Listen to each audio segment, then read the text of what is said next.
Good morning, everybody. Thank you for joining us. We're gonna start.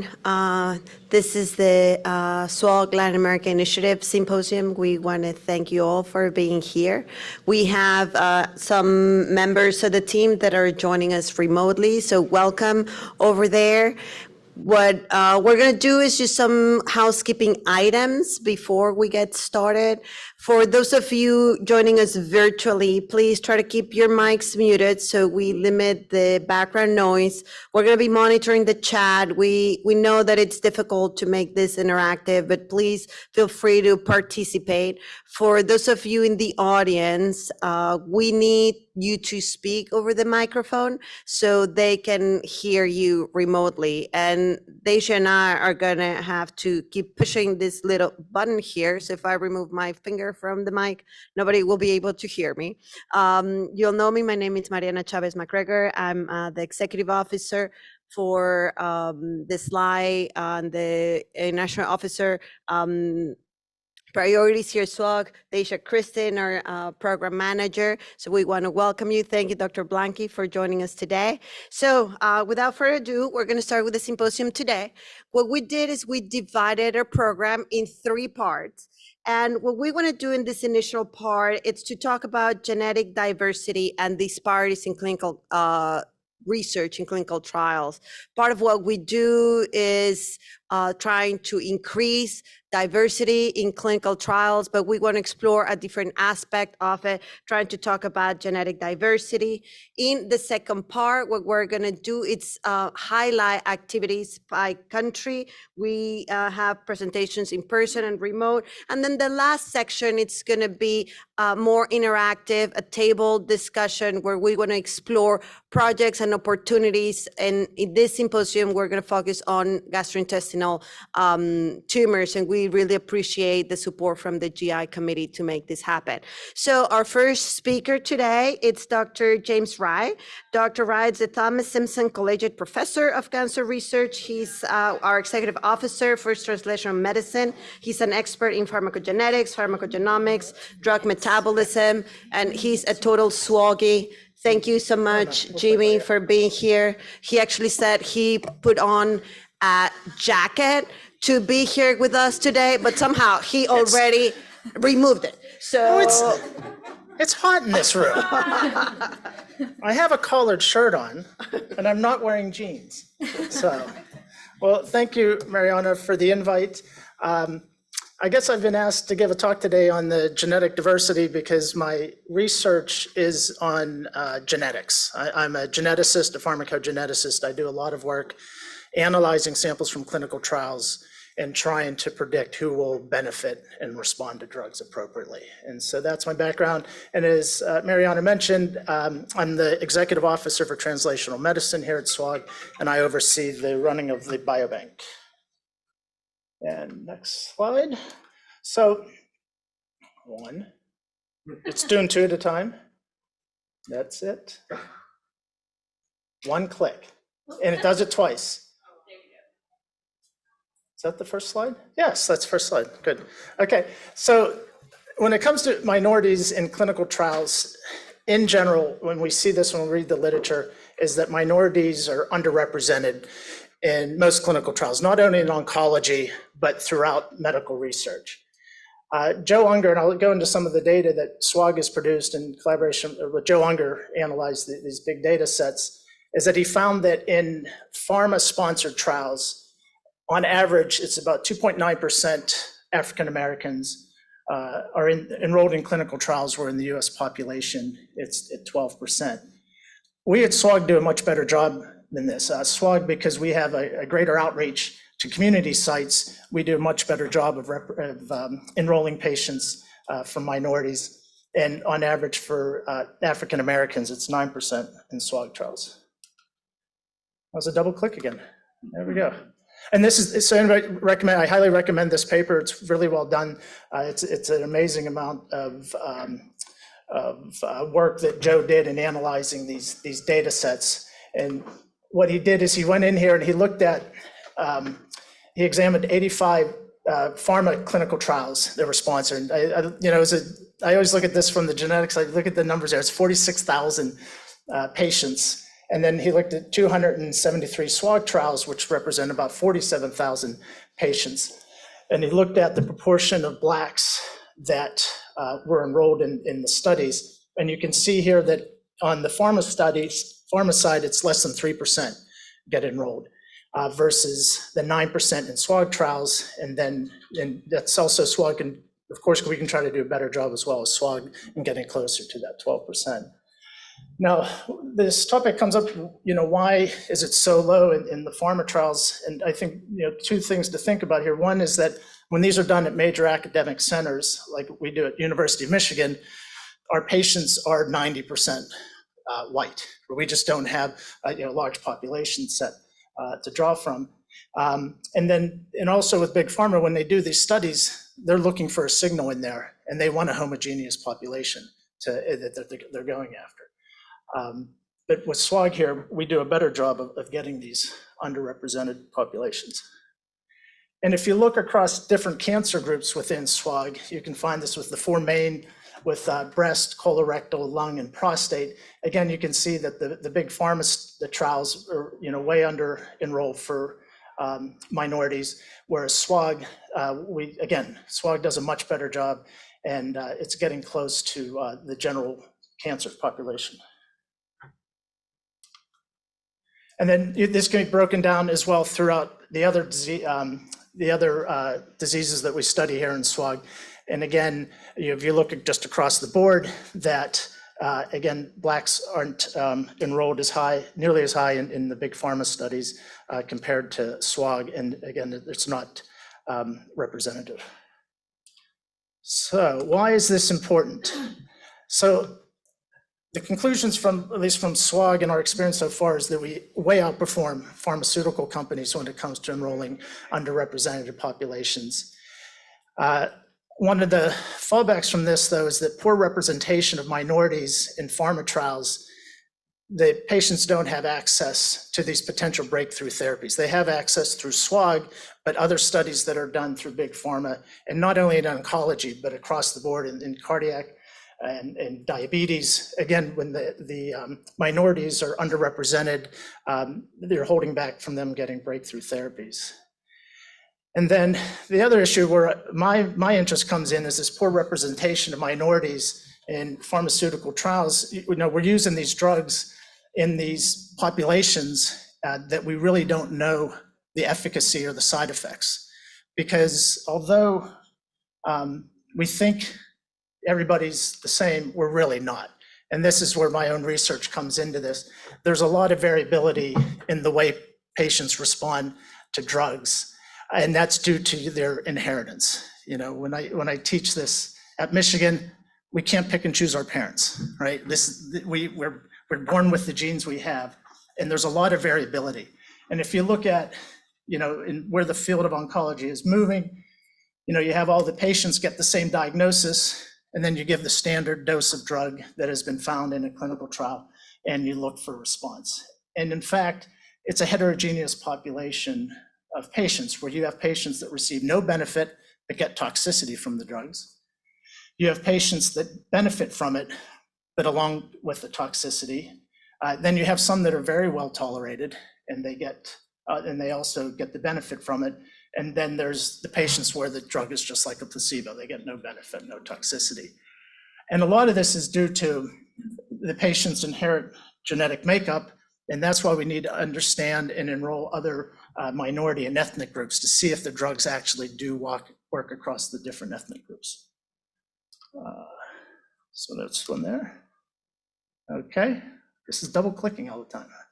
So the reason this is important from my standpoint, from a scientific point, is that we do a lot of work trying to understand how the inherent genetics predicts and influences the way that patients respond to therapy. So this field is called pharmacogenetics. The genes that I study are different from disease predisposition genes. Anybody in this room might have one of these gene variants and you don't know it. And you won't know it until you're given a drug, or some, other sort of xenobiotics in foods and things like that. So that's this silent phenotype that comes out. And also in clinical trials, it often, these gene variants explain the phenotypic outliers. So I'm the guy in the room where it's, you run a clinical trial and this is the standard dose that works for most patients. But then it also might have horrible side effects in a subset of patients. Those are the ones that I'm interested in.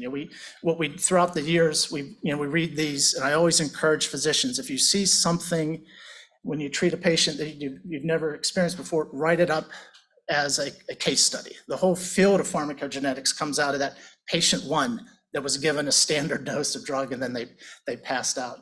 And then from that, we can develop a hypothesis and test it genetically.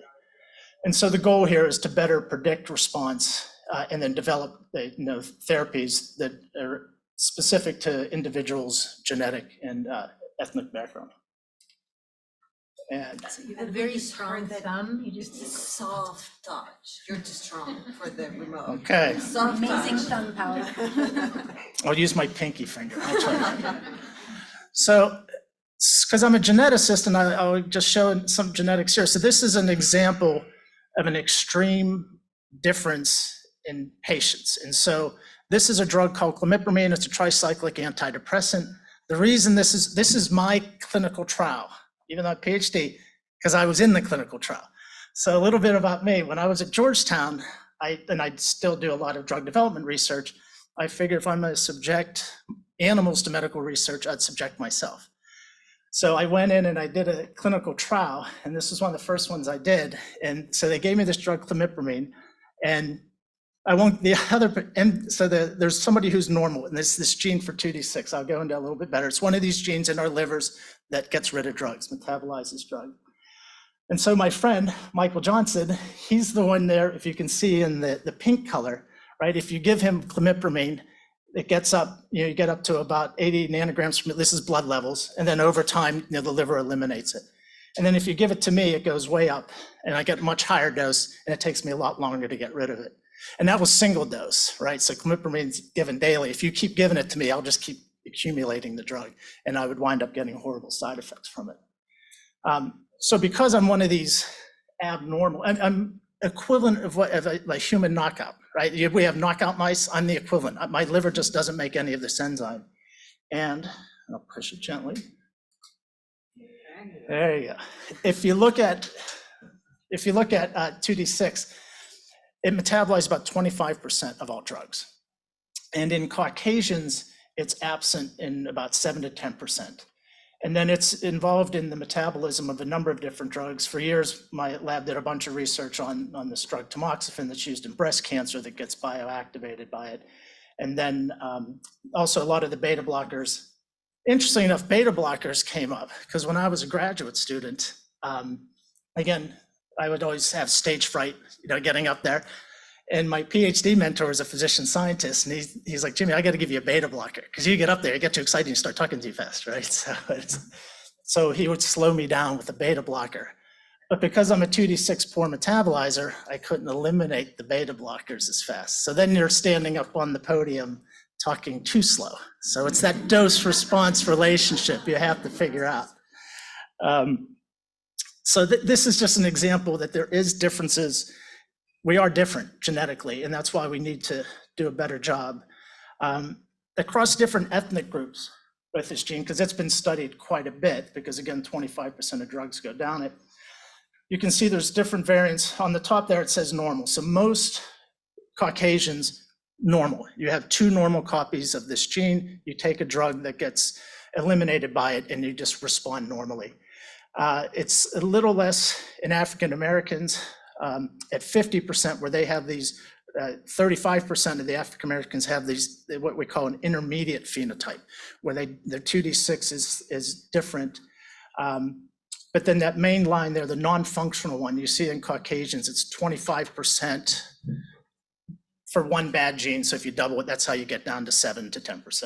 So that's how you wind up with 2 different variants. And you then have a completely different response to drugs based on that. These non-functional alleles, they're not as common in Asians, and then African Americans sort of lie in the middle. So if you give drugs, when you prescribe drugs that go down this pathway, you're going to get this variability in response based on the patient's underlying genetics. One click. And because I'm a geneticist, I always have to show DNA because you always have to put a slide in there. And these are just the two variants that I have. Because the other thing that being the oddball PhD, I've genotyped myself a lot for a lot of different genes. I've made cDNA libraries and cloned things out of my genome. I've done a whole genome scan. Has anybody done 23andMe on that before? So you do the 23andMe, it's a whole genome scan that you get for $150, and you can go in and download all the data. And in fact, recently my older sister was diagnosed with familial hemochromatosis. And she turns to me and I'm like, oh, I actually didn't know much about it. And then I was immediately able to go into my genetic sequence and like, oh, lo and behold, I have the exact same genotype that she has. So now I go back to my GP and say, my sister's been diagnosed with it. And so now I have to be monitored for it as well. But this is just the variants here. And again, getting to ancestry, this bottom one here, star 4, that I got that from my mom. When she was still alive, I gave her a hard time. Like, oh, look at this bad gene you gave me for 2D6. And her background, she was Polish. And my dad had already passed away when I did when I figured this out. But that star 6 little came from the Scottish side of my family. So you can figure this out. And then, okay, my 2-minute call. So I wanted to just give an example of this, a simple example again for variability in the way we respond to drugs. Codeine is a very commonly used drug, right? Codeine doesn't have any analgesic effect. It doesn't interact with the receptor. Codeine gets metabolized, O-demethylated by this gene 2D6, the one that I don't have. And so it gets metabolized into morphine, and that's how you get the pain relief from codeine. The liver converts it into morphine. And if you're like me, I don't get any pain relief from it. And so when you think about it, and when I went to the dentist, I said, you can't give me codeine, all the broken bones I've had over the years from skiing and other things. When I figured this out, I go in, I tell the doc, I don't want codeine, it doesn't work for me. And what's the first thing they think when it's a 22-year-old from a skiing accident, I don't want codeine? What do they think? Drug-seeking behavior, right? And I'm like, no. And then I have to show this is my genetics. It works this way. And it's 10% chance that the patient doesn't get the benefit from the codeine. If they're Caucasian, it's because of this gene variant that they inherited. And let's see here. And then there was and because we're running out of time, there's a whole bunch of genes. This gene here, 2C19, it's another liver gene. This is the one, for those of you that prescribe cyclophosphamide, it's a chemotherapy. Cyclophosphamide is like codeine. It has no effect. It doesn't kill cells. It has to be metabolized and activated by 2C19. And you can see across all the different ethnic groups, because we've been sequencing all the different groups now, there's huge variability. There's people out there that are the equivalent of a 2C19 knockout. They just don't make any of this gene at all. And if that's the case, they're not able to bioactivate cyclophosphamide as well. So some of the side effects and the response to cyclophosphamide is because you're not able to activate the drug as much. So that's just a couple examples and a little background about my being an abnormal person in my genetics. And that was it. So hopefully I stayed on time and figured out the clicker for you. Thank you so much.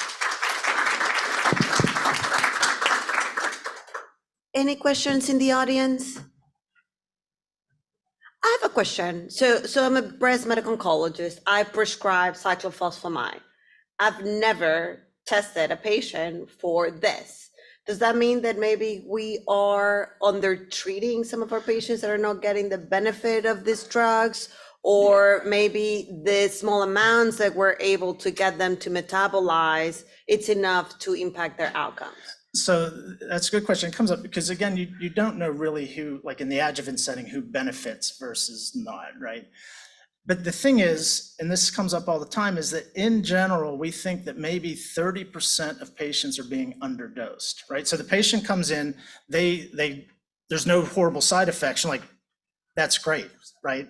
They're and they may get benefit from it, but you never really know, especially in the adjuvant setting. And then of course in the metastatic setting, because it's polypharmacy, you may not be able to see that they're not actually getting the benefit from the cyclophosphamide. From a practical perspective, how expensive, just because I don't know anything about this, how expensive it is? Like there are some places where they might be certain genotyping for, evaluate toxicities of capecitabine, et cetera. Is this something that could at some point on certain populations be done in real time and for affordable cost? So two things. One is that the price for genetics has gone down so much over the years, right? That I've been doing it. It shouldn't even be part of the discussion anymore. Because like for me, my entire genome has been scanned for $150 from 23andMe. And every single variant that we know and we study it's in there. And if they don't have that specific tagging SNP, which we see, it doesn't matter. It's linked to another variant next to it. So the price isn't the issue. What's holding the whole field back is that we're not doing the prospective randomized trial testing the value of the genotype, right? Because how are we going to get funding to do that? Nobody's going to fund a genetic cyclophosphamide study. It's off patent. Nobody cares, right? The newer drugs that are on patent, you can get funding to do that. But like the old drugs, tamoxifen, we were lucky to get a big grant to study that, but that was NIH. In general, when the big pharma has somebody like me look at their drugs, they don't like it because I'm going to say, well, wait a minute, like the codeine, it's not going to work in 10%. If that was a $10 billion drug and I say you can do a genotype and find the 10% that it doesn't work on, that's going to cost them $1 billion. So the big pharma never wanted to get into this field of pharmacogenetics. They've changed their tune a little bit now because now we can also salvage a drug that has an unacceptable side effect in a different group, and we can say just don't give it to that group, and we can then save you this as opposed to the drug going off the market. So they're starting to come around, but it's been taking a long time. That's really fascinating. And just to keep us on schedule, we're going to move to our next presenter. Thank you so much. That was wonderful. And we're going to keep talking about, the interaction between genes and different groups. And for that, we have our guest, Dr. Jenny Paredes. She is a research fellow in the Department of Bone Marrow Transplant at Sloan Kettering Cancer Center. So she's coming from New York, and she's going to talk to us about some of her research work on genes and colorectal cancer disparities. Okay, good morning, everybody. Just get you the mic Oh, a little yes, closer. sorry, I'm shorter. I am wearing a jacket, so I hope I get points for that. So I would like to share with you my work on colorectal cancer in African Americans, but also to share some of the progress that has been done in African Americans and Hispanics by other researchers. And, oops. Wow, it wasn't just him. That's the new one. Okay, yeah, I'll be gentle. So the message that I hope I convey to you is that studying colon cancer in African and Hispanics will help us to understand disparities as a whole in the field, like a template to follow. So I will focus on sporadic cancer due to the fact that most of the cases are sporadic cancer and that we have made great progress addressing hereditary colon cancer, but a lot has to be done on sporadic cancer. We still have to come up with better genetic biomarkers. So a little bit of the statistics, and I do apologize for the quality of this image that I realized after I sent it in my computer, it looked better.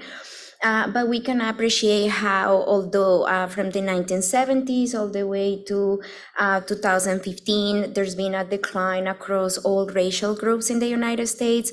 There's a persistent gap between African Americans, whites, and Hispanics. Hispanics doing better than the other two groups, but at the same time, when we look at death rates and incidence in Hispanics, we can notice that the rates are pretty much closer to white Americans, which is concerning because we actually represent about 13% of the population, going back to the previous talk, compared to the majority of the population of the United States.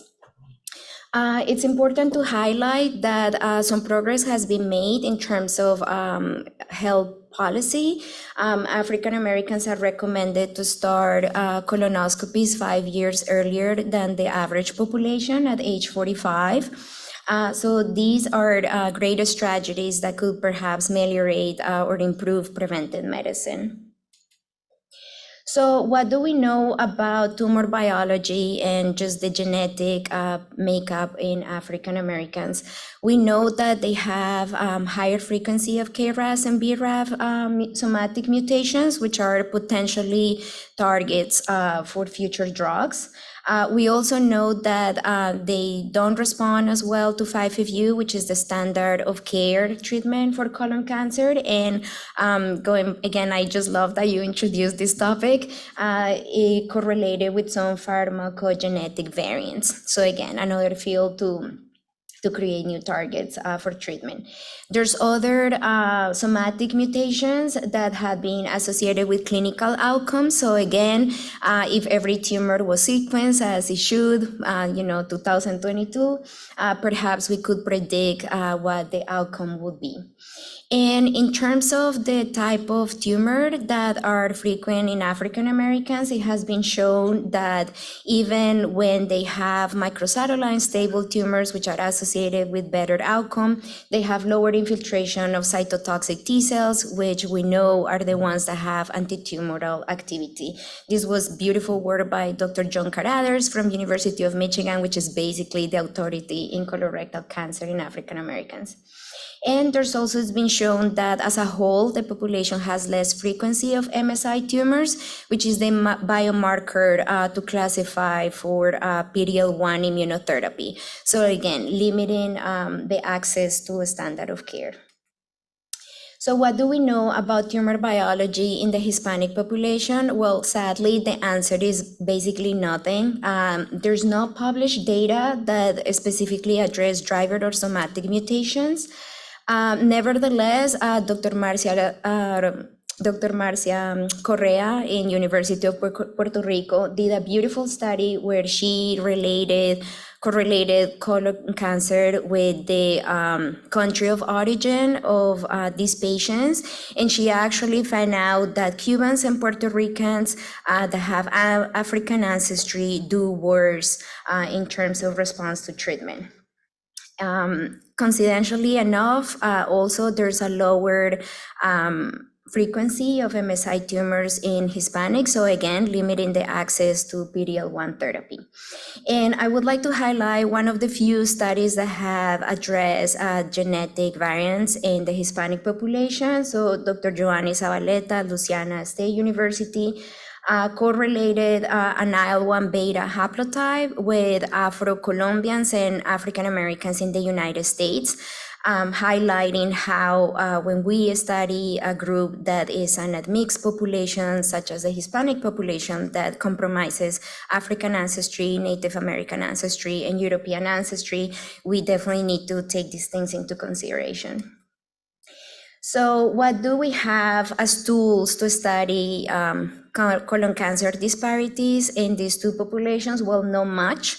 When we look at the databases of the National Cancer Institute, we see that less than 10% of the available cases belong to African American patients, and the Latinos is even worse, it's less than 10%. So going back to your efforts of expanding the biobank, so I celebrate that definitely.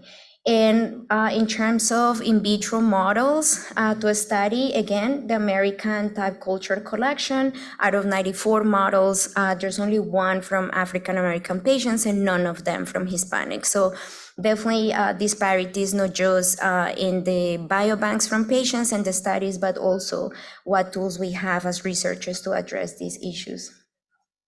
Now, I would like to switch your attention to some of my previous work. I was interested in addressing the immunological response of colorectal cancer in African Americans and Caucasians. Oops, got too excited. And so here it was my research strategy. The day of the surgery, we collected blood with the intent of addressing systematically how these patients were. So we had a systemic systemic biomarkers in the plasma, and we also have a system where we compared samples from tumor as well as healthy tissue from the same patient, and we follow up these patients for up to 3 years to see how they respond in terms of clinical data. So the first question we wanted to address was to see if African Americans and Caucasians differed in the systemic cytokine profiling. We were interested because cytokines are some of the main drivers of antitumoral activity, and what we found was that, in fact, Caucasian Americans appear to have a higher secretion of immune cytokines as a whole. Next, we did RNA sequencing to address the main gene expression difference between our two cohorts. And I'm not going to bore you with all the details, but what is important, or one of our main findings, which correlated with a previous study that saw higher methylation in tumors of African Americans, is the fact that there's significantly lowered gene expression in these tumors. African Americans is less than 10%, and Caucasians above 60%. So again, if the gene expression is significantly lower, it leaves us with less potential targets. Then we wanted to see if this gene expression was related to genetic pathways of relevance. In African Americans, we saw that cytokine to cytokine receptor interaction was the main pathway. In Caucasian Americans, on the other hand, was DNA replication as well as mismatch repair, although none of these tumors were microsatellite stable, suggesting that the tumors of Caucasian Americans have their DNA repair machinery more active than Caucasian Americans. And when we look at the specific genes, we also saw that there were more pro-inflammatory cytokines in African Americans, suggesting that these tumors have chronic inflammation. When we look at the axis of immunotherapies and immune cells, since the previous literature suggested that there were differences, we validated these findings. We saw lower expression of the genes related to PD-L1 and CTLR4, which are the immunotherapies standard of care for colorectal cancer. And we also saw that, again, these tumors have higher number of exhausted or no longer functional cytotoxic cells and higher number of pro-inflammatory cells. So what was our, how did our results correlate to like the national imprint that we see in the TCGA database? Again, sorry, okay. We saw that African Americans have lower expression of one of the main markers of cytotoxicity, gramzyme B, and again, lower expression of the PD-L1 gene that codes for the immunotherapy PD-L1. And nonetheless, I would like to disclose that, again, we had 193 samples that we could use for this study versus 55 for African Americans. So we need to improve the biobanks. Last, I also developed 3 colorectal cancer cell lines from tumors from African Americans in the hope that contribute to the in vitro tools that we as researchers have, and I hope that I can see more cell lines from the Hispanic population. Last, this is unpublished data, but we're in the midst of trying to correlate the microbiome, the gut microbiome, and how it relates to gene expression, and to hopefully create biomarkers that are also based on the microbiome of these patients. So in conclusion, I was able to use samples from our patients to find out that they had increased pro-inflammatory cytokines, reduced toxicity, reduced gene expression of immunotherapeutic targets, and I was also able to validate some of the findings in the in vitro models that we developed. The last thing that I wanted to share with you today is the current work that I'm doing at MSKCC. So now I'm trying to take my research one step further and include diet, microbiome, and environment as potential factors that might influence the genetic makeup and the epigenetics of these patients. And so we can better address if there is a racial effect. So perhaps it's related to ancestry, but perhaps it's related to cultural bias, such as diet. Perhaps it's related to the microbiome, use of antibiotics, previous exposure to disease, perhaps it's environment, stress, etc. So thank you so much. Here it is are the my mentors of my PhD, the surgeon that made this possible, my classmates, my current lab, and I just want to thank National Cancer Institute for my postdoctoral grant. Thank you.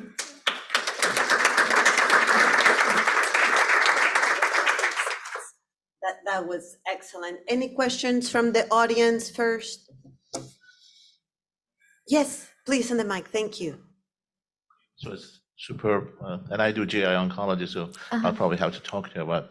But help me also think of, with all this information and you're building more information, what are the priorities in terms of taking it to the clinic? So how do you apply them to clinical care, which is at the end of the day, we want to make patients do better. Any ideas, or what would be your priority? What is the first thing you would like to see? What would you like a clinician to do for you? Absolutely. So thank you for that question. Every time I do research, I'm like, I just want to be the NIH director. So I think that I share definitely the opinion of the previous presenter that I think that we have to do a better job of prioritizing what tumors get sequenced. So as of right now, if you don't have a family history of cancer, for example, your tumor doesn't get sequenced unless a specific task. And I think that when you have a population like African Americans, that is 13% of the population with this incidence, I would like to kind of like cut the red tape, and that the patient, as soon as he's admitted, the sequencing is done.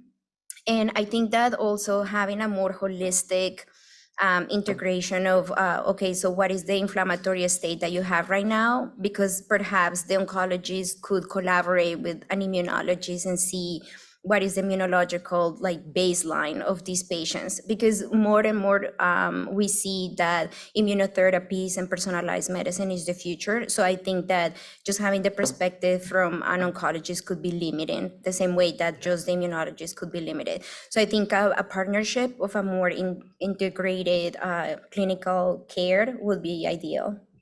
Okay. I mean, with immunotherapy, also we know a lot of patients don't benefit, so maybe we can understand better who really benefits from the immunotherapy. Precisely, and some trials have been done. For example, I mean, there's actually an IL-1 beta blocker that is used in the clinic, but then when I look at the percentage of African Americans of that clinical study, it was 2%. So I think that is time also to reevaluate the targets. Maybe we don't have to invent the wheel. Maybe the tools are already there, but they just haven't been tested in these populations. Thank you. Thank you so much. Any other questions? Well, if they're not, probably we're just going to move to our next speaker. Thank you so much. That was wonderful. And I think that really highlights some of the great work that SWOG is doing and its pioneer, and how we're positioned to really, through clinical trials, answer some of these questions, and really through our biospecimen bank really be able to move the field forward. So as our next speaker, we're going to continue talking about clinical trials and disparities, but we're going to take a little turn, and now we're going to hear from Dr. Ivan Lira, who's a medical oncologist and an assistant professor at Hospital de Clínicas in Uruguay, to talk about the economic experience and hardship from our patients. This is a proposal from a sub-study as part of clinical trial S2013. Dr. Lira is joining us remotely from Uruguay. Ivan, you have the mic. Thank you for joining us, and we're gonna need you to say next, and then we'll see if Deja here has a strong thumb or not. Okay, fantastic. Thank you very much. Thank you for everyone for this kind invitation. I would like to mention how I'm going to present these slides. So I'm going to start talking about the S2013 protocol, whose PI is Dr. Krishna Gunturu and also Dr. Don Hirschman. And in the second part, we will discuss about the pharmacoeconomic idea and what was the journey of this proposal, and where are we standing at this time. So, okay, thank you very much. So let's start. First, next slide, please. As most of you must be aware, because all of us have access to this protocol before, and we had a very nice translation, and now we are ready in some centers or some countries to start with the recruiting patients. This protocol is based on this schema. So at the very beginning, the idea is to analyze patients with immune checkpoint inhibitors in most of the solid tumors. And we will, at the very beginning, start with the consent and registration, then a baseline evaluation about where is the patient just before starting with this therapeutic. Then we will start with the analyzing the start of the standard cancer treatment, and also we will double check what's the status of these patients during week 4, week 12, week 24, and week 52. And also, as part of the protocol, as you will see in the next slide, we will analyze the grade 3 immune-related adverse event evaluation, if it occurs, obviously, just to make sure about what's the incidence, how do we discover or recognize this event, how do we treat this adverse event in our centers, and at the very end of the story, we will double check what's going on with the patients in terms of how is the patient recognizing and feeling about these adverse events. So next slide, please. Let's go a little bit deeper regarding this study. Well, the S2013 has the primary objective of developing and independently validate a risk prediction model for CTCAE grade 3 or higher non-hematological adverse event in the first year of immune checkpoint inhibitor therapy for the treatment of solid tumors. This study is based just in solid tumors. So that's very important that and it's something that we have to keep in the back of our heads. So next slide, please. Secondary objectives, well, to assess the incidence of any non-hematological adverse event that could be grade 4, grade 3, or beyond, non-hematological or in origin. Also, we will see the patient-reported quality of life and health preferences over 12 months of therapeutic. We will see what's going on in terms of patient-reported adverse events using the pro-CTCAE, which is one of the main strategies that we are trying to develop in this trial. And also, we will assess or measure the burden of chronic grade 2 or grade 1 toxicities using methods such as toxicity over time. As I discussed before, to track patterns of treatment of these immune-related adverse events is something that we have to report in this study, because treatment of these adverse events is kind of heterogeneous between centers and clinical practices. So next slide, please. Where are we standing at this point? So, well, I did this cutoff on October 10th, 2022, a few days ago. And so far we have seven countries with this trial already open, or at least ready to start recruiting. So we have countries like USA, Canada, Chile, Colombia, Mexico, Peru, and also Uruguay. At this time, we have approximately 22% of total accrual. So this study is moving quite fast.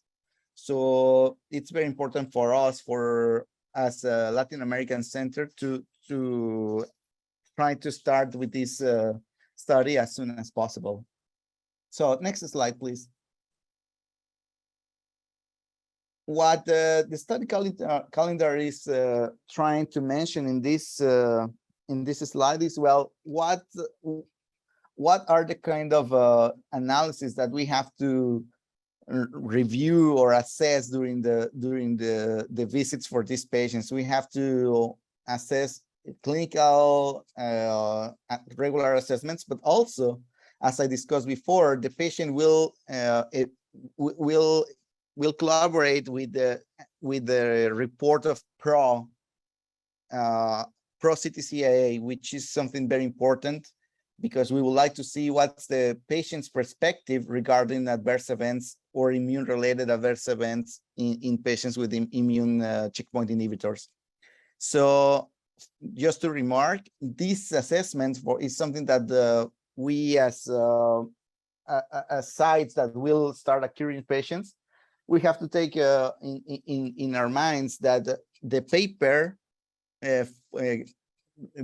form is available, but also we have the ePro assessment. Just to something interesting that was discussed yesterday by Dr. Hirschman is that almost or less than 10% of the patients are electing ePro assessment, and most of the patients are decided to start with paper assessment. So it's something that we have to be prepared for our sites.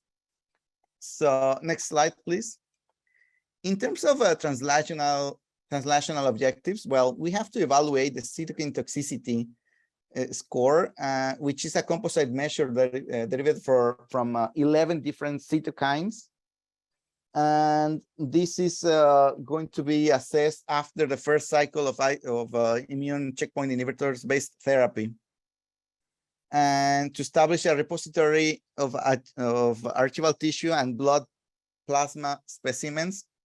And obviously this is going to help with the things that Dr. Jenny Paredes just mentioned before. If we try to do this for countries like the Latin American ones, it's going to be very important for thinking about the next steps in terms of analysis or populational analysis. So next slide, please. Now that we had the chance to see the S2013, how can we improve, or what can we add in terms of opportunities in patients or countries like the Latin American ones? Well, we had the chance to discuss this during a SWOG meeting a couple of years back in Chile. And we discussed the idea of immunotherapy prescription in Latin America. Although all this idea was thought of as a pharmacoeconomic point of view. So what we did is that the rationale of this idea, next slide, please, was to consider immunotherapy as a well-known treatment option for solid tumors where the benefit has been established in different settings. All of us are very aware of this. And also the immunotherapy is available in Latin American countries. However, high cost is an important obstacle to include those therapies for a wider range of patients. Most of you must remember that the pembrolizumab 2 milligrams per kilogram Q3 weeks and nivolumab 3 milligrams per kilogram Q2 weeks were approved based on PK studies and the phase 2 and phase 3 studies. However, the fixed dose of 200 and 240 milligrams were introduced by the FDA a few years ago. And this proposal changed the pattern of prescription afterwards. So next slide, please. Yeah, thank you. So far, different dose regimens are available, like fixed and weight-based dose, up to a maximum dose. There's another one. And the fixed dose is the most common prescription pattern and the one recommended by FDA prescribing information for adults. You can see this in the pharma information or the drug information, but also some studies are still recommending the kilogram-based dose, but most of the studies that use this dose is for pediatric patients. So now we know that the fixed or flat prescription pattern has diverse blind spots that may increase economic toxicity in limited healthcare systems like the ones that we have. To remark, phenotypes are highly heterogeneous among populations, and these variations may correlate with overdose and also with increasing cost and reduced access to more patients. A nice study published by Hall described $1.4 million US savings exploring weight-based doses of pembrolizumab and nivolumab in just a 4-month study period. So that's very important, and it's something that we have to take in account. So next slide. In Mexico, we had the chance to explore this idea and all this knowledge. I had the chance to work with Dr. Macedo from the National Cancer Institute, and we published this abstract in the Lung Cancer Conference back in 2019. And what we did, next slide, please, was to compare what was going on in terms of prescription patterns for patients with pembrolizumab and nivolumab. And what we found is that after analyzing 792 patients, we found a median weight of 65 kilograms with a range of 35 to 131. But the interesting finding, or the most relevant finding, was that most of the patients, when we calculate the dose with a 65 kilograms weight, we can see that most of the patients were overdosed. Obviously, we found a significant net difference annual cost per patient, where when we use pembrolizumab, we spend almost $47,000 more in 1 year than when we use the weight-based dose. But this situation is not quite different when we compare to, or when we move to nivolumab analysis. In this, Ivan, we have a yeah. 1-minute warning. Thank you. Okay. So when we use nivolumab, we found a net difference of $21,000. Next slide, please. So we concluded that this situation have or brought some difficulties to get access to immunotherapy due to high cost, and the optimization of resources with weight-based dose could increase the rate of treated patients. So next slide, please. This idea came, and we proposed to describe the economic impact of kilogram-based prescription versus fixed dose in Latin American population, and to determine demographic characteristics of patients treated with immunotherapy in Latin America. Next slide, please. So the proposal's journey, as I said, we have to start working and trying to propose these kind of ideas, because as you may see, this started back in November 2020, and this was initially presented in the SWOG Latin American Initiative conference back in 2020 in Chile. After discussion, the idea showed to be scalable to the populations rather than just Latin American population, and could fit as an addendum of this S2013 trial. So right now, after a long discussion with several forums, like the Quality of Life Committee, the PRO Committee, and also other additional meetings, the idea was finally approved, and currently in October or November 2022 this year, will be submitted as an amendment in the study protocol, expecting data collection to start in the next few weeks or months. So now finally we have the chance to demonstrate what's going on with the Latin American population. So thank you very much. So this is what I had the chance to discuss with you. Ivan, that was wonderful, and I think it just shows the message that there's different opportunities in ongoing clinical trials to ask relevant questions to a Latin American population. It's sometimes a little long, and as you said in your last slide, keep walking. So thank you for your leadership in that, and we're looking forward to this sub-study. Now, moving gears, what we're going to do, it's really start focusing on Latin America, what is happening in different countries. What we decided decided to do in last year's symposium was to give each meeting the opportunity for one country to be highlighted. We started last symposium with Chile. This time it's the opportunity for Mexico to come and tell us a little bit about what's happening there from the international perspective. So it is my pleasure to introduce Dr. David Cantu. He's the director of research at the National Cancer Institute in Mexico. Dr. Cantu and I actually met each other over 25 years ago. He was a fellow at the time, gynecology, oncology fellow, and I was a medical student. So somehow now here we are, and I get the opportunity to introduce him. So it's really an honor. And I don't know if we have an issue.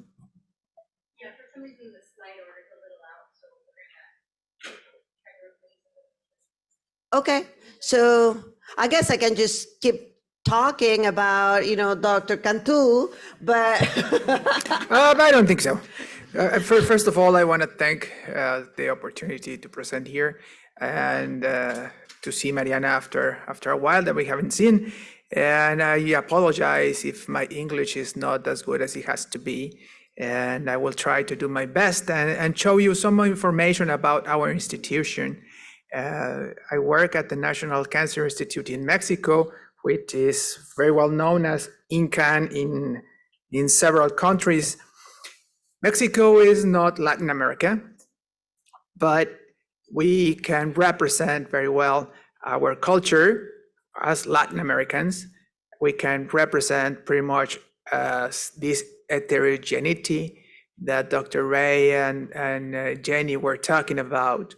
And I can tell that as an institution, as a single institution in one country, we can have the patients, we can have the samples, we have the clinicians, we have the laboratories, we have around 100 researchers, basic and clinical researchers. Some of the information that I'm going to show is, if Daisha allows me to show you some slides, or somebody back there allows me, I'm going to show you some of the work that we have been doing with SWOG. Our story with SWOG is not new. It started about 12 years ago in 2010. And we have been participating in some projects of the SWOG group. We had included during the years, around 200 individuals, which from my perspective as GYN oncologist is a good number of individuals in several projects. I have been trying to accrue 100 individuals for one of my research protocols, and it has been really painful. For 5 years, I have been working, and I have just got 50. And I also participated with Dr. Kathleen Schmeller from Anderson, and it took them 10 years to recruit 100 individuals. Therefore, having 200 in several projects of this SWOG, I think is a very good number. And if Dacia, please help me. If anyone.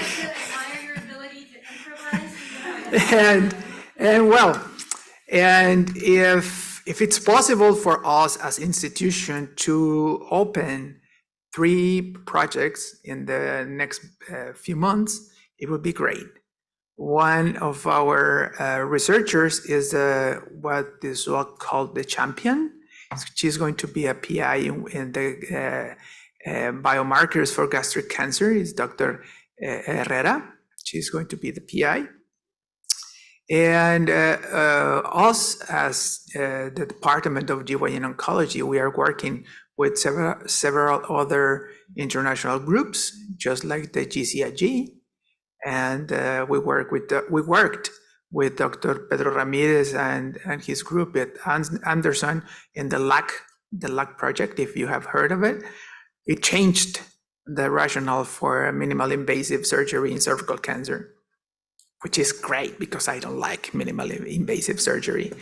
as well as Dr. Marcela del Carmen in Boston. She said that she didn't like it very much, and thankfully, LAC proved that minimal invasive surgery is not good for the patients. Therefore, now that we have the slides, I'm going to continue with my presentation. I have nothing to disclose, and these are the topics I was asked to include during my talk. I can tell that our institution is a reference center in Mexico. We have around 5,000 new cases of patients every year, which is fantastic for projects and for international collaborative groups. These are the most common tumors that we have. We have breast cancer, cervical cancer, prostate, lung, and colorectal cancer. An important thing that I have to mention is that almost 70% of our cases are locally advanced, which is not seen in other countries like the US, where most of the cases are early stages. We also have the opportunity to obtain tissues, to obtain blood, serum, urine, almost anything that is required in one protocol. We have, at the present moment, we have almost 300 protocols running in our institution. Most of them are institution supported. 1/3 is supported by the pharma, and the rest is supported by some governmental support. We have industry sponsored, investigator initiated. We have a unit for phase 1 trials. I think this is an opportunity for the SWOG if you guys have these projects to be conducted outside the US. We are a good unit. And the whole country is the only public institution that has one. We participate in multi-center and multinational projects. These are the sponsors and the supporters of our pharma supported projects. And we have internationally recognized oncologists with experience in clinical trials. We have people dedicated to clinical trials, and we have IRB nationally and internationally approved, which is an advantage in comparison to other countries. As I previously mentioned, we have almost 300 projects running at the present moment. By June this year, 18 projects were closed. 10 of them were completed, but others were suspended or canceled. And they were canceled and suspended because of poor accrual. And this might be related to this strict inclusion criteria that projects may have, which is not very good for us that want to get real life evidence. These are the areas where we have projects.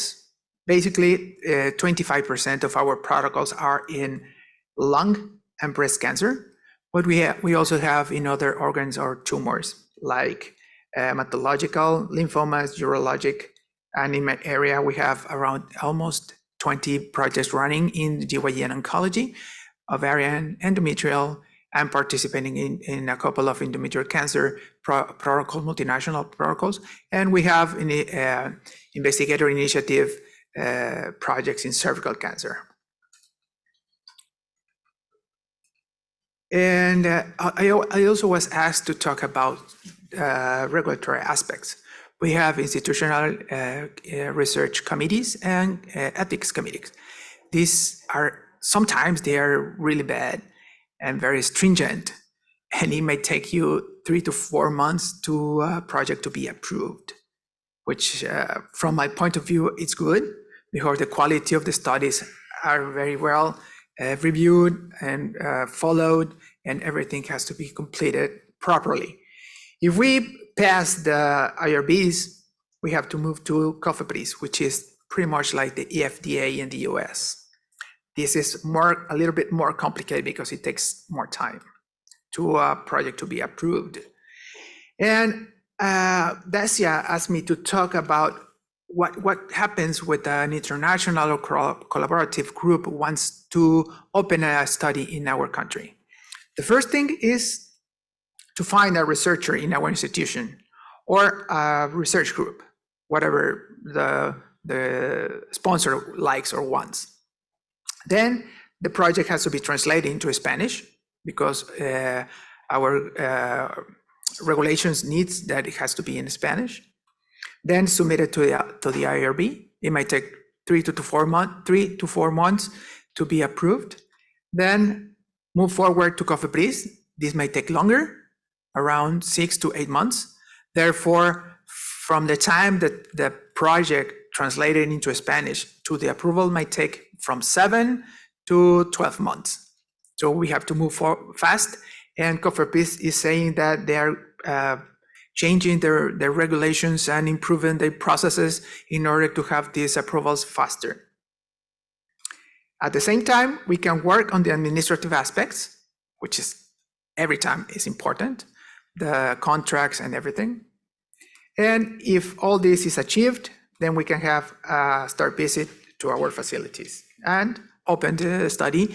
And at the time it is open, then the inclusion is easier and is faster because we have a lot of patients and we have locally advanced disease. Our story with SWOG is not new. It started back in 2010. It was until 2018 with our former General Director Alejandro Moar was appointed as the Executive Officer for International Affairs that this conjunction became stronger. And now we, with our new executive officer, we hope that this collaboration with SWOG can be better, can be closer, and can be faster.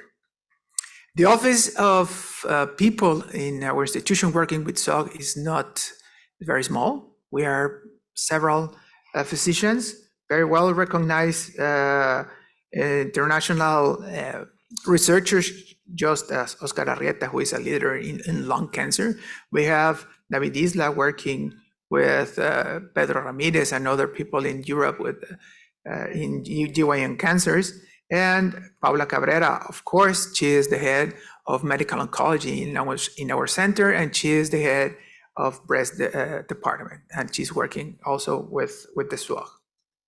As I previously mentioned, in the past years, we included around 200 individuals in these projects of the SWOG, and these three projects are going to be opened or are already open in our institution, and we are looking forward to increase the number of studies in the future. We want to work with Ivan in his study. We are trying to work with Dr. Henry in the 2010, and as I previously mentioned, Maritere Herrera is going to lead this project. We have barriers and we have strengths. Probably the most important barrier that we have is the language. For us, it's not easy to have a conversation in another language rather than Spanish. For me, it's very complicated. We have the regulatory problems, as I previously mentioned. We have access. We don't have access to drugs, which is a problem.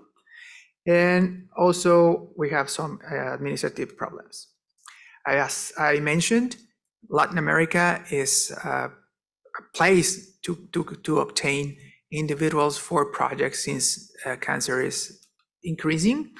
And in conjunction with the US, for example, we can recruit around 25 to 21% of all individuals in international protocols. Why is this for? This is to obtain real-world evidence, which is important. As I previously mentioned, in the protocols the industry is supported or sponsored, the inclusion criteria are very strict. And as Dr. Rai and Jenny mentioned previously, this does not represent the real world. That's what we want to obtain. To demonstrate the real world safety and effectiveness, and support commercial analysis. As I said, 25% of our projects are externally supported. And why is important INCAN in Mexico and INCAN as a single institution? 60% of all the pharma support for cancer research is given to our institution. Also, CONACYT, which is a government supporter, gives 60% of all the support for cancer to our institution. And ourselves, as a single place, represent almost 20% of all the publications in cancer in Mexico. We have, in comparison with other public institutions, we have almost 5 times more projects running and 3 times more researchers than other places. We have been working with SWOG very closely, and we have participated in several committees. Dr. Moa, he was in the Prevention and Epidemiology Committee. Paula is working or had worked at the Breast Cancer Committee. And of course, Oscar Arrieta and the Lung Cancer Committee. Together with SWOG, we can accomplish our goals. Thank you.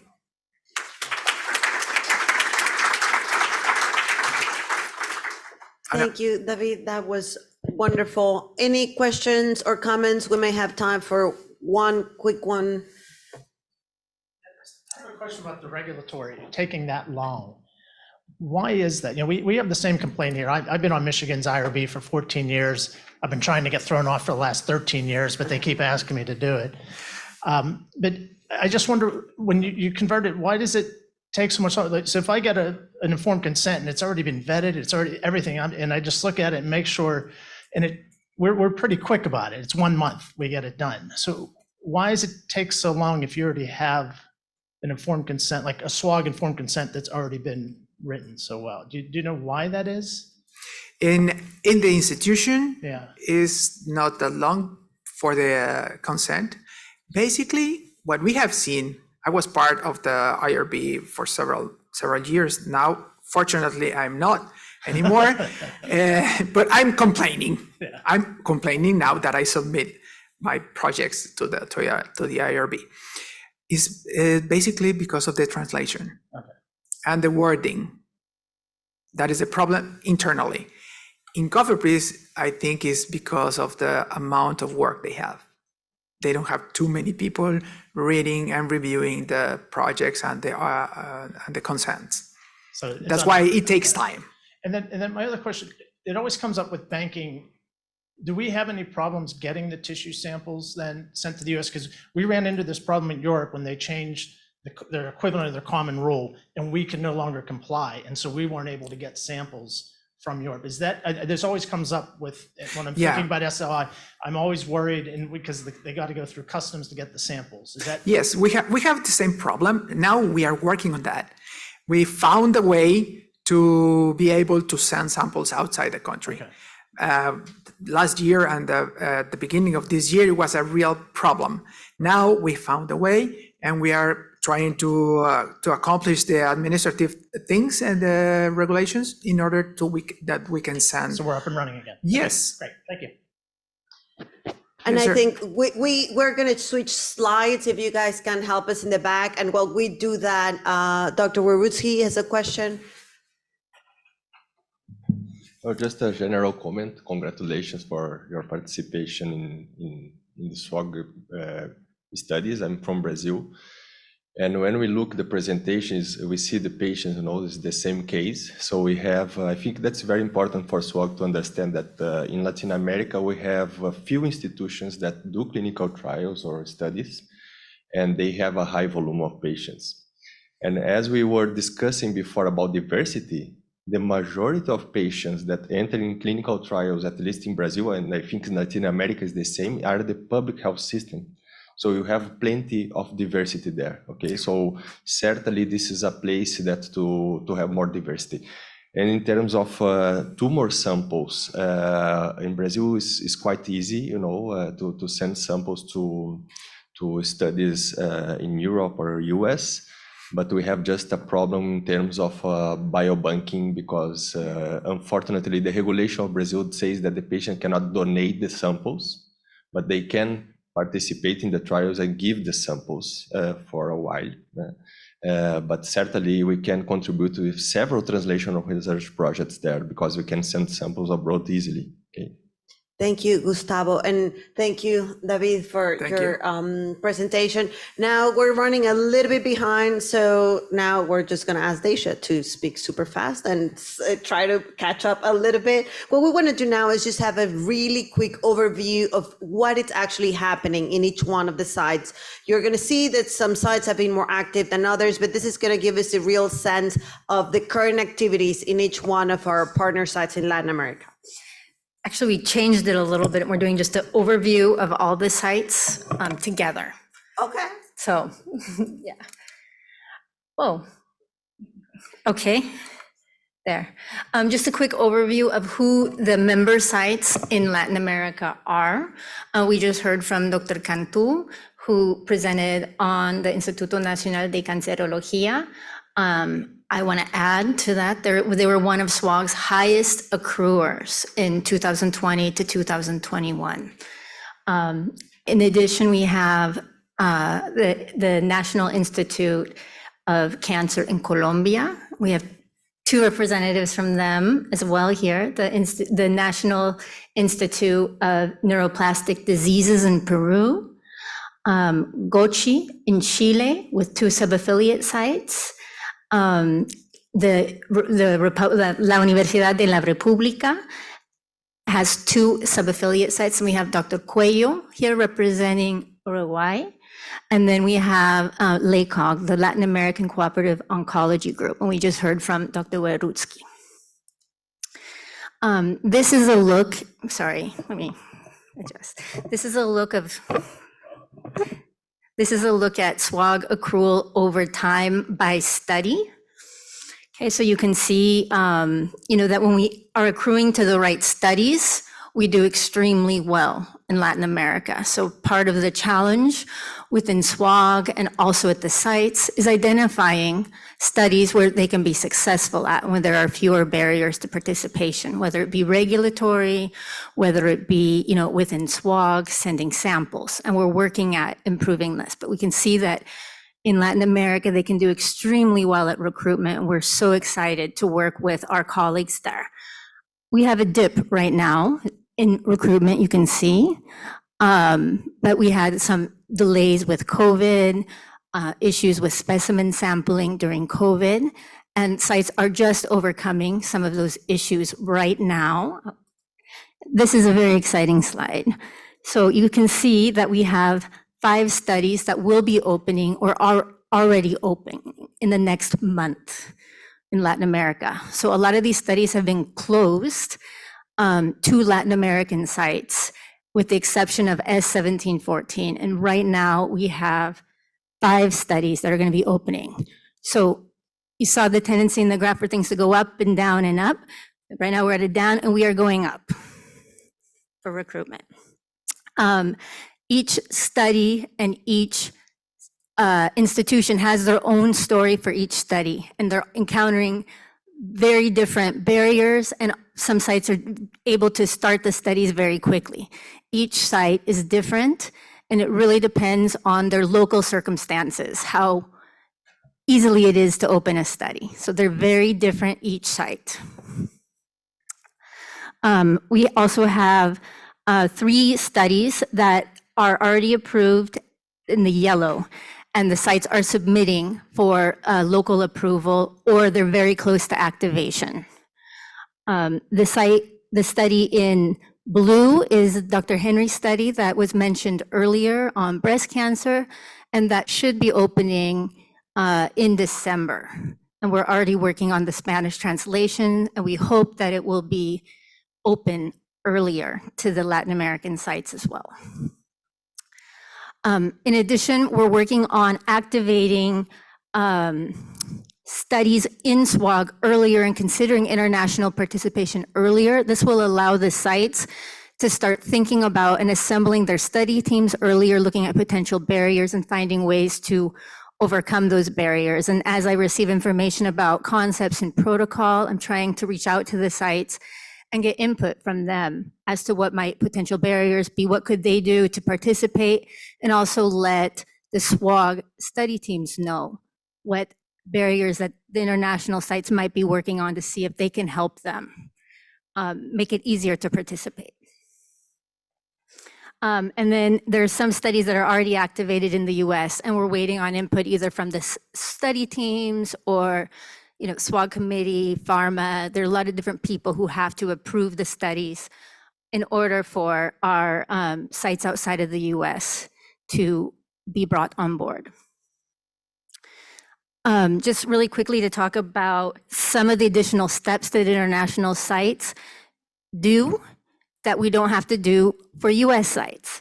First of all, they also have to get additional approvals from the State Department to participate. That can create a small delay, for example, if it's an NCORE study and they became a SWOG member later, we have to submit an additional request for them to participate and to be cleared to participate in an NCORE trial. On the SWOG side, we have a rather lengthy process, and it can vary by study, but some factors that we have to consider are, what is the pharmaceutical company? Are they supporting this? Does the study team support this? Is CTEP or DCP, do they support and will they approve? They're the ultimate people that say yes or no on our studies. And, is the pharmaceutical management branch able to export the drug if it's an IND? Factors like that we have to consider. We also try to get input from the sites and consider that sometimes in protocol revisions or in discussions with the committees. And then sometimes there's a lot of follow-up required. Just reminding people, is this still on the table? Can we do this? Please keep considering us. And then at the local institutions, they also have processes on their side that they have to overcome, as we heard a little bit from Dr. Cantu. And in the last symposium, we heard also from Chile and some of their local processes. Those include local regulations, considerations of things like, is this standard of care? Is this going to be covered? Or is it covered in the study funding memo? In a lot of international sites, standard of care has to be paid for on the protocol. That's a barrier. Specimen submission.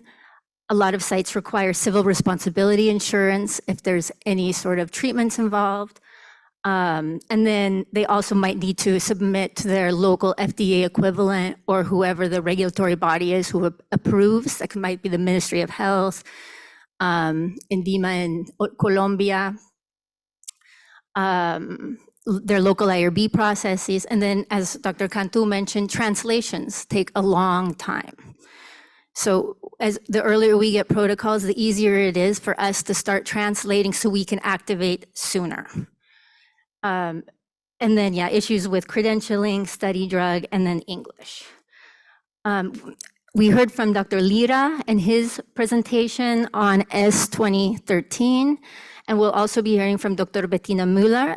We're very excited. Both of these investigators from Latin America have, thank you, studies that are under review or under discussion in SWOG committees. As we heard, Dr. Lira's sub-study will be activated probably in the next month or two. And then some of the things we're working on within SLI and the SLI team is understanding what both sides' expectations are. What are the local sites' expectations? What opportunities do they see within SWOG? But also within SWOG, what are SWOG expectations? And we're trying to make it clearer on both sides and have more frequent discussions. Improve a little bit workflow and tracking. We know it's not always clear for, study committees or the sites. How do things flow? And it's a bit complicated because it depends on where funding's coming from and what type of study it is. We're trying to consider international participation earlier. And one of the strategies is to involve some checklists in the study development phase, where if they're interested in expanding to international sites, maybe the study team can start discussing, can we do this? Can we make certain exceptions for international sites with shipping whole blood or something, which is very difficult because of the time required. And then Spanish education, we're working hard on providing more materials in Spanish. Doctora Mora, who's here in the second row, and I try to do regular trainings for CRAs, so they have access to what's required within SWOG, but there's a tremendous amount of material and we can't keep up with everything, but we're doing our best.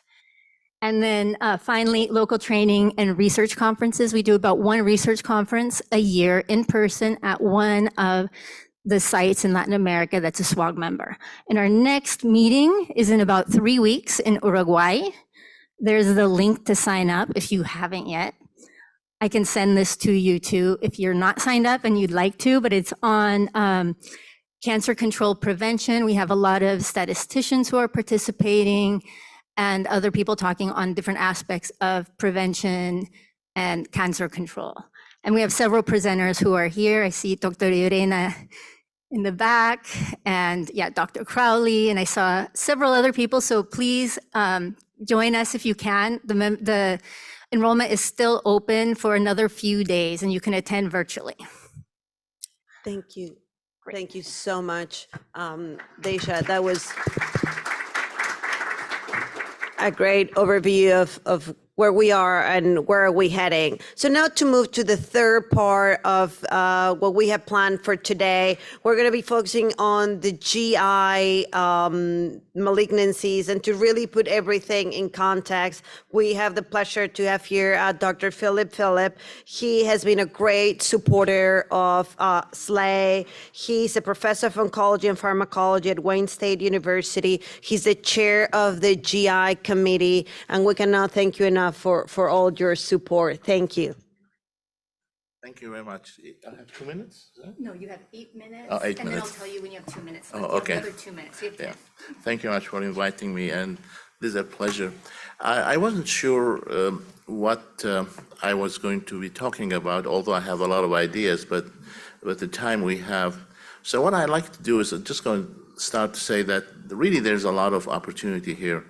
And when I say a lot, there is a lot of work that we can do. The most important thing, I think, is to get together and discuss things. And I think that's something that the GI committee will be looking forward to start some sort of a plan or a program where we can have people joining the GI committee if possible. The other thing I want to talk about is that in the United States, we're also challenged by something, which is you heard about the pharmaceutical trials. The pharmaceutical trials typically take the best patients around. You heard that. The pharmaceutical trials also do not focus on rare tumors. And what happens is that who really takes care of the rare tumors? For example, a study in duodenal cancer, no pharmaceutical industry will be doing it. So the notion here is that the NCTN or the national, the NCI will be really doing those studies, obviously through the cooperative groups. But what we're seeing is that there's some challenge in terms of accrual to these trials also. So these are studies where if we expand into Latin America, we will be doing those patients with rare tumors a favor, actually, because we need more sites to really help us. Now, the final point I want to make is that at SWOG, we're having also some challenges with pharmaceutical industry, because the pharmaceutical industry is also doing their own trials, and they think that they can do it faster, they own the data and all that. What I'm trying also to say is that we also have to focus on trials that really we have to do in the cooperative groups and association with other countries where the standard of care can be changed. They may not be new drugs tested, but a lot of things we can do in multidisciplinary treatment, et cetera, that can be a good thing to collaborate with other countries. And there's a lot of that we can do. But in terms of the GI committee, the disease sites, so this is a bit of a rich committee because it has 6 subcommittees, and we added a 7th one, which is the diversity, equity, inclusion subcommittee. But The six core subcommittees are gastroesophageal, pancreatic, hepatobiliary, colon, anal and rectal, and neuroendocrine. So there's a lot of spread in terms of the things that we can do within the GI committee. And then again, we're trying now to get into doing a better job in the diversity, equity, and inclusion. And that really also extends to trying to write protocols that are less restrictive, because one of the things that have been found is that if you look at the protocols now we write nationally, or the sponsor or the pharmaceutical industry does, they have very narrow definitions of things that they really leave people out. And as it happens, a lot of the minorities or underserved people get automatically left out. That's one of the reasons why you saw the numbers of when we had the first talk. We meet once a month through, the whole committee meets once a month, but the subcommittees also meet on average once a month, once every 2 months maybe, and we meet in person like today twice a year. So it's an opportunity if people want to join us to be part of the GI committee. There's a lot of discussion that goes on. Part of it business, but part of it is really educational, because I learn a lot when I sit on those committees, because the people who do, they're more specific to their tumor type, like Zev is sitting here. He's an expert in gastroesophageal cancers. I learn from the latest that comes to that. And I think what will be another thing for the younger people who want to join the committee is that they'll understand how the concepts we start off with and how we criticize the concept, try to make it more robust before it goes to the next round of approval by by the SWOG Executive Committee, and the next round of approval by the task force of NCI. It goes to the GI steering committee of NCI. So I think it's a good experience for younger people to really be on a committee like this, where they learn the process. And the process is not unique to the United States. I mean, it's a process of how you develop a concept and how you modify it as you go along. And so anyone who really is interested to join the committee, will be more than happy to have them here with us. And also we'd like probably to have more focused joint meetings. For example, gastric cancer is such an important thing for you, then we can do that with hepatocellular cancer, etc., because we have the experts in the different varieties of these. The next part of my talk is really to quickly go over the clinical trials, and I promise I'm going to do it in 5 minutes. Okay. So gastroesophageal, this is a study that we are about, hopefully we'll be able to launch it next year, which is looking in the second line to see whether continuing with immunotherapy really helps the patients. Not only that, but combining immunotherapy with a tyrosine kinase inhibitor. So this trial is going through the system. So hopefully we'll get approval to open the trial. In pancreatic adenocarcinoma, we have a study that is in patients with BRCA1 or 2 mutations who get initial chemotherapy, they're stabilized, and then they're randomized to either olaparib plus immunotherapy versus olaparib alone, based on preclinical data. Again, a very important trial, we think. And just to remind you, in the United States, 5 to 7% of the patients have these mutations. And then there's another trial, which is, sorry, this is it, the schema. This eligibility criteria. And we have this trial, again, I don't know how many of you see patients with pancreatic neuroendocrine tumor in South America, but this is, or Latin America, but this is a study, part of the rare cancers, and we're trying to, because no one will be doing this study, no sponsor or a pharmaceutical industry will be doing this trial, so we're doing it to answer an important question. Small bowel, again, no pharmaceutical will do a small bowel cancer, but we're doing a study, a randomized trial looking into 2 options in patients who fail or first-line treatment, ramucirumab paclitaxel versus fulvestrant. In colorectal cancer, we just launched this study in patients who have BRAF mutations, and this is looking into a combination of encorafenib, cetuximab, with or without immunotherapy, based on previous study that was done at SWOG. This is Dr. Van Morris from MD Anderson. And again, this study just started accrual. And this is the schema of the trial. We have been doing this trial for a long time, and it's doing very slowly but surely. This is a prevention trial, which I personally think that it may be something which you may not be interested in. And neuroendocrine cancers, we have this study, another study, which is looking at the rare high-grade tumors using immunotherapy, testing immunotherapy. In hepatocellular, this study, which is in patients with Child-Pugh B, as you know, all the clinical trials that are done by pharmaceutical industry, they do only Child-Pugh A. This is going into Child-Pugh B, and we see a lot of patients in the United States with Child-Pugh B. So the other way of looking at it is that if we collaborate and we really take that space which is not occupied by pharma, we can also help the patients who currently are not represented in any clinical trials. Again, just to repeat that a lot of those patients are the minority, underserved people. And this is the study looking at. And so I finished in time, right? Perfect. Perfect. We have time, 1 minute for questions. Yeah. Thank you. Thank you so much. Any questions?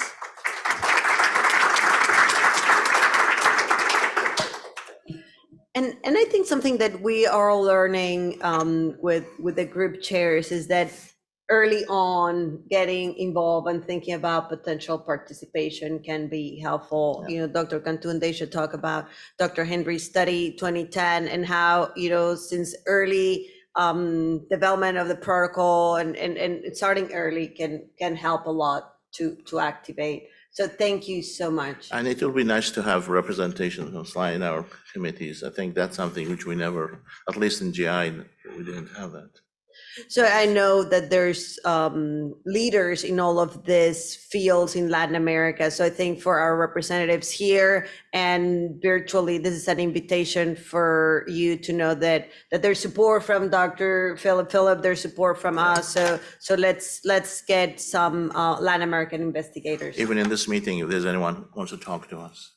Thank you so much. So now just to really talk specifics about some of the efforts going on in this field. We have 3 presentations. We're going to be doing a little bit of a round table. All our presenters are virtually. So what we're going to do is we're going to ask our presenters virtually to keep their presentations succinct. Initially, we told you around 5 minutes. Probably if you can make it be a little shorter, that will be great, because after that we'll have a few minutes for questions, comments, suggestions. So the more time you give us, the more time we can give you back in terms of feedback. So our first presenter, it's Dr. Maritere Herrera. She is a medical oncologist at INCAN in Mexico, and she's the PI of SLA01 study evaluating biomarkers in gastric cancer. Maritere? Yeah, thank you very much for the invitation. And yeah, today we're going to talk about the SL01 characterization of the expression of immune checkpoints in gastric cancer from Latin American countries. The next one, please.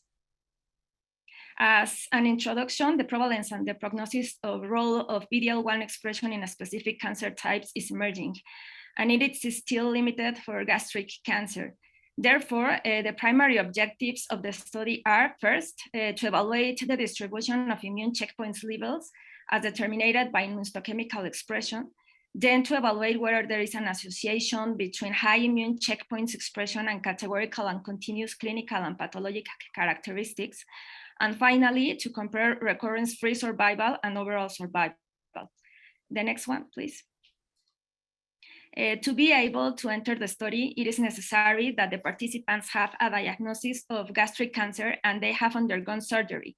In addition, must have 2 years of minimum follow-up after surgical resection or have died with 2 years after surgery, and must have previously submitted their tissue from a specimen banking at their local institution and have agreed to use their biological samples and associated data in research studies. The next one, please.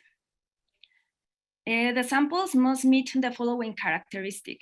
FFPI, malignant primary tumor tissue from cervical resection, prior the chemotherapy and obtained between May 1, 2007 and May 1, 2020. Paraffin blocks should have enough tumor tissue to take at least 3 cores of tissue, each 3 millimeters in diameter. At least 1 paraffin tumor block should remain at the institution enrolling the participant. The next one, please. The specific AIM-1 will be performed at the slice centers, and it'll be collect tumor tissue from 400 surgical resected gastric carcinoma and construct tissue microarrays for the immunohistochemical analysis. The specimen chain of custody will be tracked using the SWOG specimen tracking system, and the study sites will log shipment of all the specimens in the system. And the SWOG biospecific bank and the doctor with SUBA lab will log receipt and subsequent shipment of a specimen in the same system. At the time of enrolling, that clinical, for example, date of birth, sex, stage, etc., and pathological information will be submitted. And then the specific AIM-2 will be performed at the MD Anderson, and it will be determined the protein immunohistochemical expression of 10 immune checkpoints in gastric carcinoma tissue using the TMA and image analysis. Immunohistochemical expression of each marker in malignant and inflammatory cells will be tabulated along with the clinical and pathological data for analysis. And the statistical analysis will be conducted at CRAP by Rachel Sexton and John Crowley. And the next one, please. It is important to keep in mind the following considerations for the protocol. First, each investigator at the enrolling site must obtain Institutional Ethics Committee initial approval for this protocol and submit this approval and supporting documentation. Second, participants' consent to use a specimen must be available for all tissue samples submitted, or if the patient is deceased, an ethics committee must have approved inclusion of a specimen for deceased participants. And finally, any excess of TMA constructed for the project diagnosis specimens will be retained at SWOG. The next one. And thank you very much for the invitation. Thank you, Maritere. I'm wondering if we have about 1 minute, a minute and a half for questions. Any questions from the audience or? Oh, 4 minutes. I have my time guru on the side, so there's actually 4 minutes. But any questions from the audience in person or virtually? Do you have anything on the chat? Maritere, are there any questions that you have for us or any things that you want us to know in terms of feedback? I understand that we're almost ready to get the final go from our operational side, almost there, right? Yes. How many patients, for example, you think samples you're gonna have in Mexico? I think approximately 100, 150. That's maybe. awesome. Yes. And Dr. Cantu standing by the microphone. And my question would be in relation to the sending of the samples. How are you planning to manage that problem, not only from Mexico, but from other countries? Sending of the samples? The sending of the sending? Yeah, like the mailing? Mailing? You mean like what's the specimen tracking process? Yes.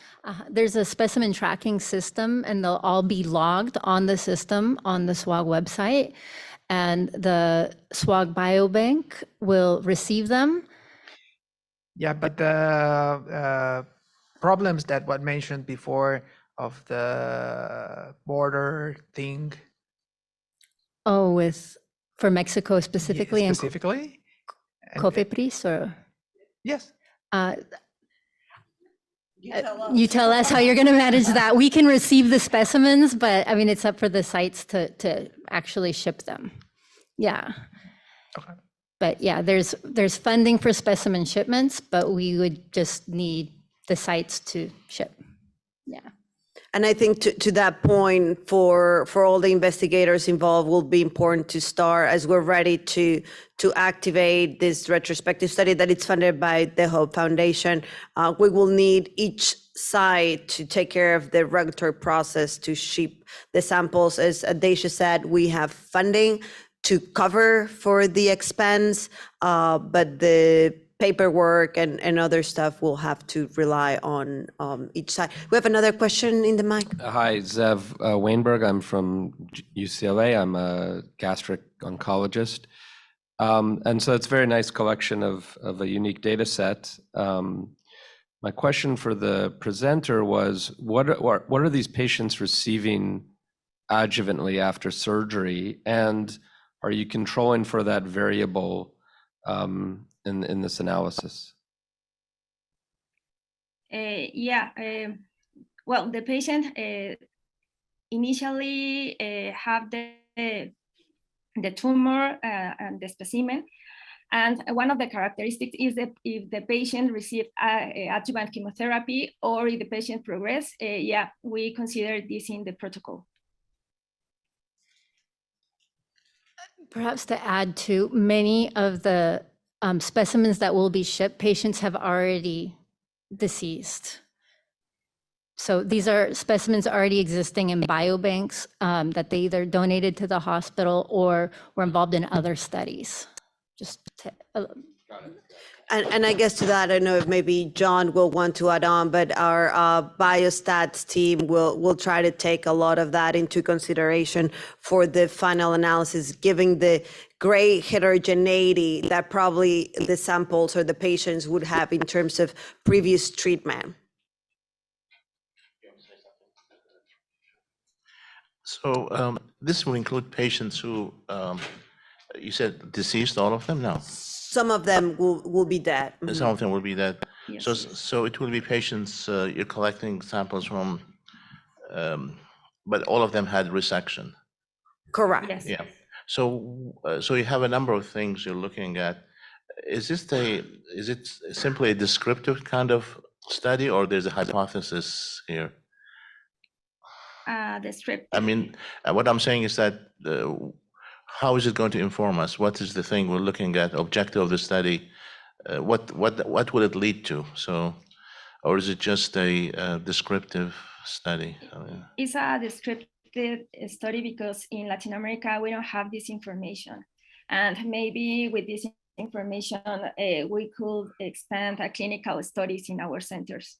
So you're going to relate it to pathology, the subgrouping, there are subclassification of gastric cancer. Yes. Right?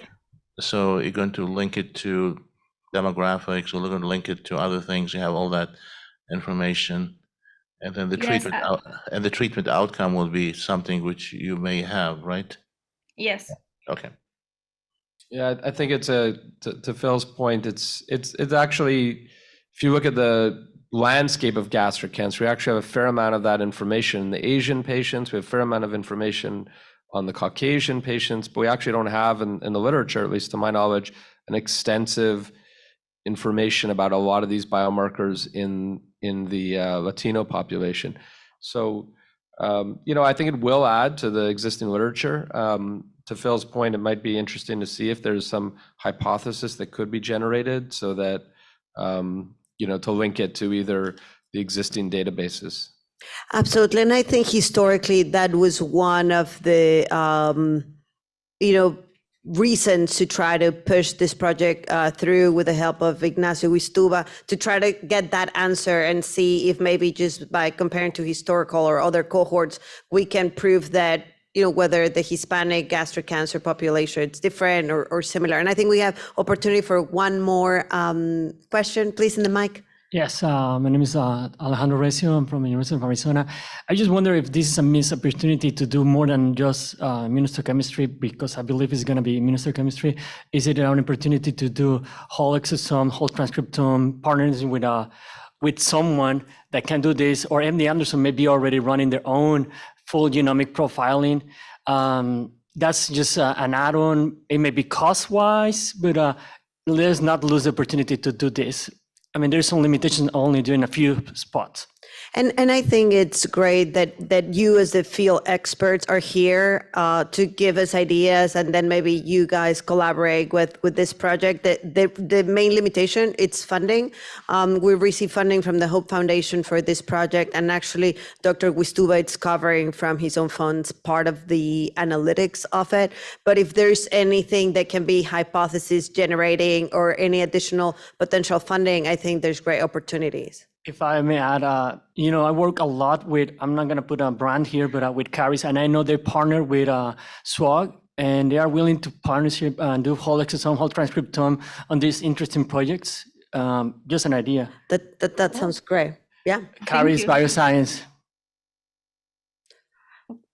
Perfect. That was wonderful, and I'm hoping, Maria, that this is helpful for the project. Probably some good connections for you and the rest of your co-investigators. Next, we have Dr. Bettina Müller. She is the SWOG PI in Chile. She's the president of GOCHI, the PI in Chile that, as you know, has been a leader in Latin America, and she's going to present on the setup proposal. It's a proposal that she's bringing to the group. Bettina, thank you so much. Yeah, thank you so much. Can you hear me well? Perfect, yes. So thank you to show you this proposal of surveillance and early treatment upon progression after curative surgery in gastric cancer trial. Next, please. So as you see, we all also want to include GE junction cancers, and this proposal was developed by myself and Alejandro Corvalan. He is in charge of the translational section, and our research question is to evaluate if an intensive schedule of surveillance using cell-free DNA, actually 4 biomarkers based on methylated DNA, and imaging improves overall survival in gastric and GE junction cancer patients treated with curative intent. And we want to see overall survival. We also want to get more information about the sensitivity and specificity of the cell-free DNA detection.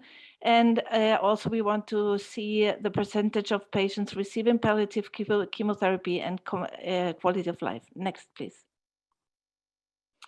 Now the background, you know that in our countries, gastric and GE junction cancers are one of the leading causes of cancer death in Latin America, but also worldwide. In the Western countries, including Latin America, patients present at a locally advanced stage, and recurrence is a frequent event. We also know that palliative chemotherapy improves survival, but there are patients that won't get this treatment because they have a poor performance status at the moment of diagnosis of the recurrence. And we have no evidence that an intensive follow-up is really helpful for patients, but the NCCN guidelines and also the ESMO guidelines state that a regular follow-up could allow investigations and treatments of symptoms. So there is a lack of evidence for the best schedule. Next, please. So on the other hand, liquid biopsies like DNA, RNA, or microRNA are widely studied actually in different clinical purposes. Alejandro did a pilot project, and he found that the methylated cell-free DNA, in this case the reprimo gene, correlates with the tumor burden, and that's why we think that this could be a good biomarker. Next, please. So the design would be a randomized control trial that include patients that concluded the curative treatment for gastric or GE junction cancers in stage 2 and 3, and then they would be randomized to a standard surveillance, and this is we have to define really what is the standard, as we don't have a real standard. This should be very discussed really. And arm B would be the standardized intensive surveillance plus the cell-free DNA. On recurrence, next please, next. On recurrence, palliative chemotherapy would be offered. I think it would be good to standardize these or create clinical pathways that guide this treatment. And obviously, it's not an observational, but a randomized control trial. Next, please. So we would include patients who concluded the curative treatment for gastric or GE junction cancer patients, and we would exclude only metastatic disease at inclusion, at the time of inclusion. Next, please. I think this would be feasible to do it within the SLI or the SWOG network, and well, the clinical equipoise is there. We don't have evidence of the best surveillance schedule. And next, please. The potential barriers would be financial support for the additional CT scans, and well, also the logistics for the cell-free DNA determinations would be a potential barrier. And we are also looking for input about the acceptance of these two possibilities. So thank you for, next please. I hope I stayed in time, so thank you for the opportunity. Thank you, Bettina. And just to put all of this in perspective, Dr. Mueller and her collaborators have submitted this proposal to the Prevention Committee, and there is some concern that maybe that was not the right fit for the proposal, since there's not necessarily the content expert knowledge there. Those were some of the comments that they had heard. So I don't know if there's any thoughts about the proposal, ways to improve it, whether this is something that could be more formally presented. The GI committee, not to put you all here in the spot, but just, you know, any thoughts? Yeah, we're putting the schema back. Bettina, are there any specific questions that you may have for some of our content gastric cancer experts that are in the room? Yeah, I really would appreciate input about the design we did here, and if you think that the question is worth it, you know, I think it's really in daily practice. It's a problem always, because we don't know if we have to order a CT scan or not, and sometimes getting the results before symptoms develop, we don't know if this really helps the patient. So I would really appreciate your input. So hi, Bettina. I was just going to ask, so what is the formal hypothesis in the randomization here? Is it that the arm B will have a statistically significant less risk of recurrence, or I should say earlier recurrence? The hypothesis is that an early detection of recurrence and treatment when patient is fit to get the treatment can have an impact on overall survival. Survival would be measured from randomization on, so it's clear then if not, you would have a time bias, lead time bias. So and so the arm A patients just get whatever the investigator or the physician would consider to be the standard of care, and so the hypothesis is that arm B will have improved overall survival, basically. Yes, and please, this was I did other slides, because you know it's not the choice of the treating physician. We should standardize also arm B, arm A, you know. But I think that yeah, this is a very important discussion. What is the standard actually? Yeah, so that's what I mean, to your point that you just made, I think it's important to have some sort of standardization of what you would consider to be acceptable surveillance, because you may have, if you don't standardize it on some level, you may have just a lot of different tests being done in RMA that may make the results harder to interpret. Absolutely, and I apologize because I couldn't send the right slides in time. No, it's okay. I think because the addition of the circulating DNA is going to add obviously an element of, that's the main part of the question, and then the other parts should be about the same. We have one last comment from Dr. Philip. Because the time points also, I mean, if you do the standard haphazard and the time points are not corresponding, so you'll detect, I mean, wouldn't there be noise there? Yeah, I mean, beyond, yes, so beyond what technique you're going to use, whether it's endoscopy or CT scans, the frequency of it should be relatively similar. Because then you. She mentioned the lead time bias, which of course will happen in this kind of study. That will happen. I guess the other point I want to raise is that if you're interested in doing a ctDNA study, the question may also be a bit different, not necessarily this design. There are questions about, does ctDNA make the cost of follow-up less? Maybe that's one of the things. So there are other things. I think this is something which we will be happy to, I'm sure Zev agrees, to discuss further with you offline. I don't know what I mean offline. I mean, like, because the time here is not, and we'd be happy to set up a conference call or a Zoom with investigators. Yeah, that's wonderful. So some good thoughts to think about, Bettina, and the possibility to just brainstorm about how to evolve in this proposal with the team in the GI committee. Thank you. I mean, certainly you're looking into a follow-up question, but also you can bundle into it a cost saving or cost not saving question, make it that way, or even take it a bit further. So I think it's a great idea. Thank you. Absolutely. Thank you.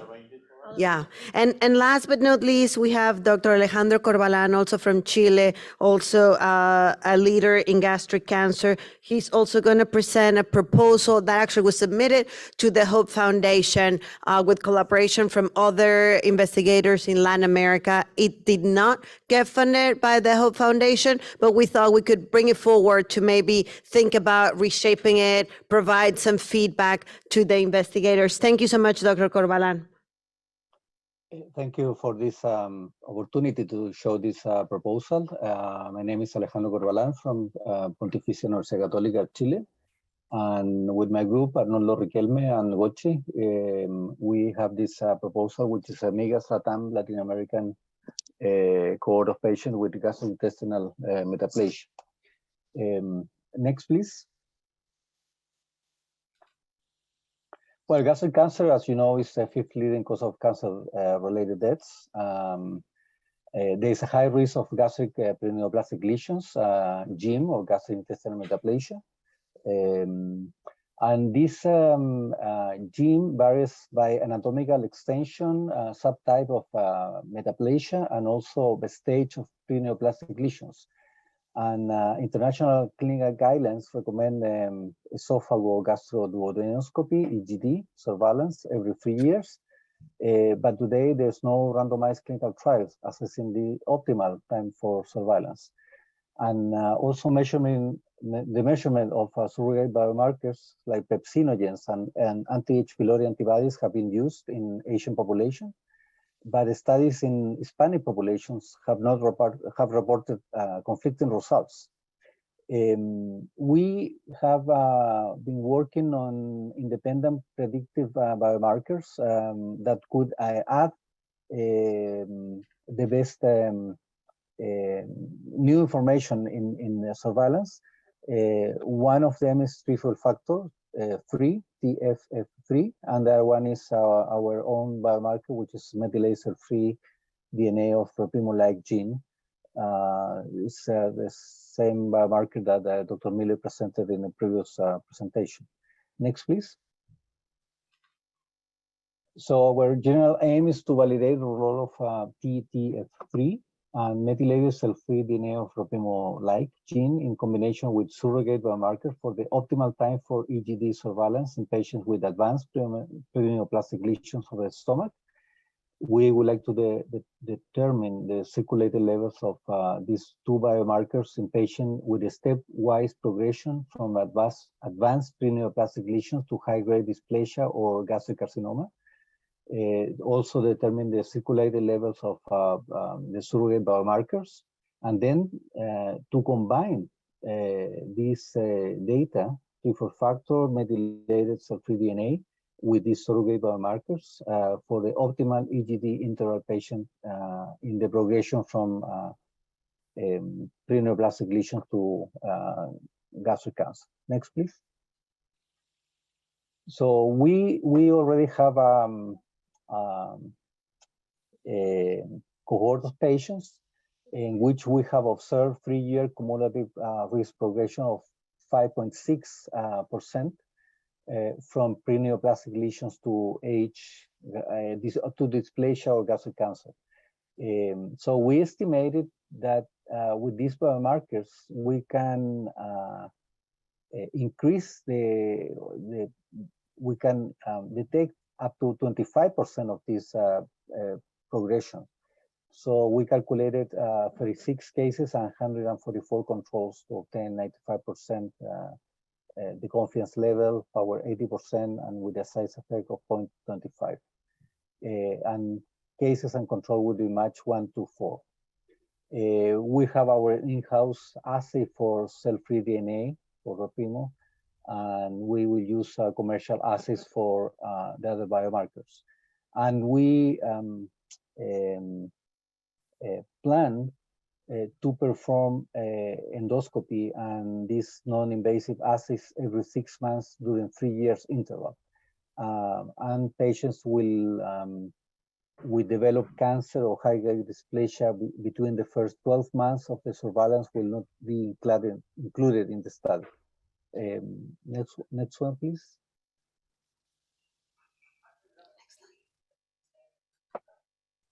So based on these combined results, we aim to propose an optimal time for interval for EGD surveillance in Hispanic population that could be in some way guide future clinical trials to confirm our observations.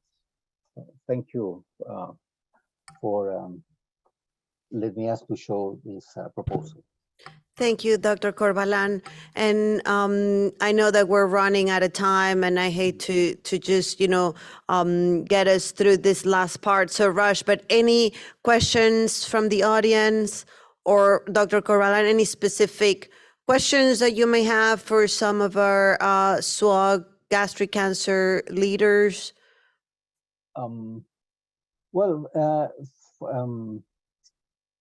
I don't know what is I know that SWOG mostly is involved in more therapeutic trials, and this is kind of prevention. So I don't know if this is like an opportunity to, in SWOG to guide how to get funding for this kind of preventive trial proposal. Well, and therapeutic.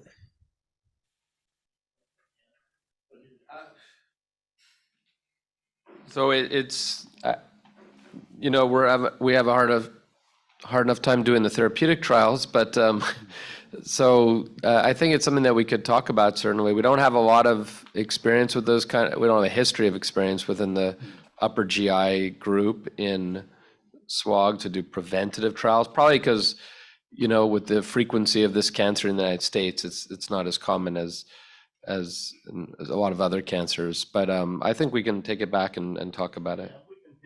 Okay, thank you. Thank you. We can take it back and see if we can connect with another group or other people also with this. I mean, this is something else that if you want, we can have a short call at some point in the next couple of weeks.